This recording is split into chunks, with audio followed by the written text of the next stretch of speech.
Transformados para transformar. Bem-vindo a mais um estudo Rabone. Nesse curso estamos estudando a transformação na vida de cada discípulo de Jesus. Hoje vamos falar de André, irmão de Pedro. Se você tem interesse em evangelismo, fique até o final do vídeo, porque podemos nos inspirar muito em André nesse assunto. O significado de André é varonil. Varonil que quer dizer cabra macho. É o sujeito que não toma mel, mas come a abelha. Não abre o chuveiro, faz ele chorar.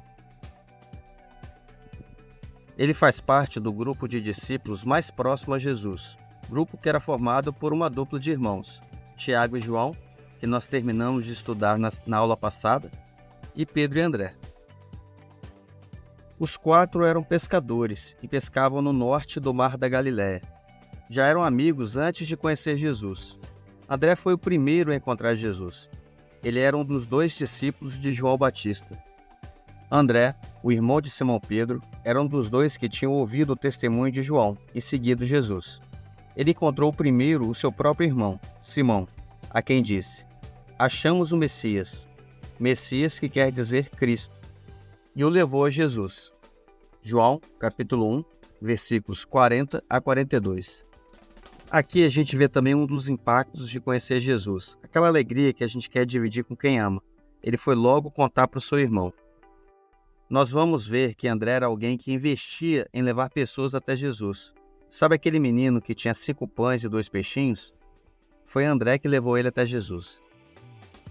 Outra situação até curiosa é quando Filipe foi abordado por alguns gregos que queriam conhecer Jesus. Estes se dirigiram a Filipe, que era de Betsaida da Galileia, e lhe pediram: "Senhor, queremos ver Jesus." Filipe foi dizê-lo a André, e André e Filipe o comunicaram a Jesus. João, capítulo 12, versículos 21 a 22. Por que Filipe simplesmente não levou os gregos até Jesus? A Bíblia não fala, mas pode ser que Filipe já enxergava em André alguém que tinha essa facilidade de levar pessoas até Jesus. A Bíblia não mostra ele levando multidões a Cristo, mostra ele levando indivíduos. A maioria das pessoas é alcançada individualmente, no evangelismo pessoal. A maioria não vai até Jesus por causa do sermão que ouviu, mas pela influência do testemunho de alguém. O evangelismo pessoal é um trabalho que muitas vezes fica no anonimato. Não aparece, mas é muito importante. Por exemplo, Moody foi um evangelista muito conhecido. É considerado o maior evangelista do século XIX. Nas suas reuniões evangelísticas, chegava a ter de 15 a 20 mil pessoas. Mas pouca gente conhece o tio dele. Eu até pesquisei, mas não encontrei o nome. Eu vi que era sapateiro e que ele deu um emprego para o Moody na condição de que ele frequentasse uma igreja. Nessa igreja tinha um professor de escola dominical chamado Edward Kimball. Esse professor resolveu fazer um evangelismo pessoal e visitou a casa de um aluno. Esse aluno era Moody.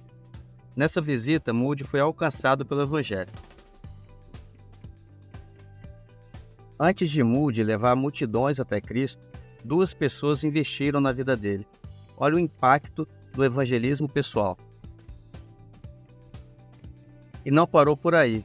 Moody impactou a vida de Wilbur Chapman, que também se tornou um grande evangelista. Ele convidou Billy Sunday para suas campanhas evangelísticas. Billy Sunday era um atleta de beisebol e também se tornou um evangelista.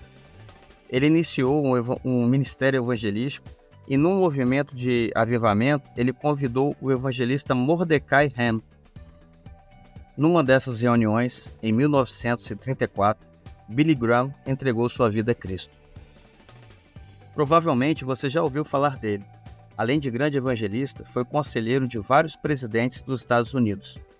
Morreu recentemente, em 2018, deixando um grande legado. Mas tudo isso começou com um tio investindo na vida do sobrinho. Isso aumenta a nossa responsabilidade como cristão. Precisamos estar preparados para compartilhar nossa fé. Nosso colega de trabalho pode ser o novo Moody, ou quem sabe até o novo Billy Graham. Tudo indica que André servia nos bastidores. A Bíblia não relata ele pregando para multidões. Ele atuava no evangelismo pessoal. Depois de Pentecostes, não temos registros dele na palavra. Um historiador diz que ele foi evangelizar o norte e leste europeu. Foi crucificado no sul da Grécia, em Acaia. O motivo é que ele levou a esposa de um governador romano até Cristo. O governador exigiu que sua esposa renunciasse sua fé em Cristo e ela se recusou. Então ele mandou crucificar André.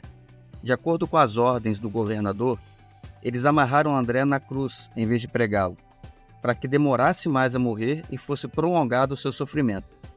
Era uma cruz em formato de X.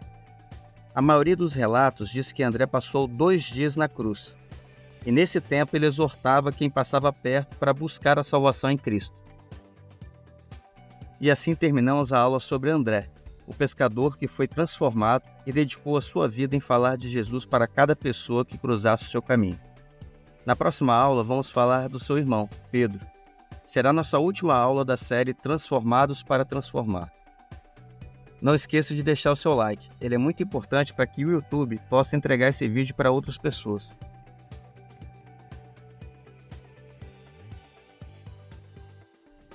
Obrigado por assistir até aqui.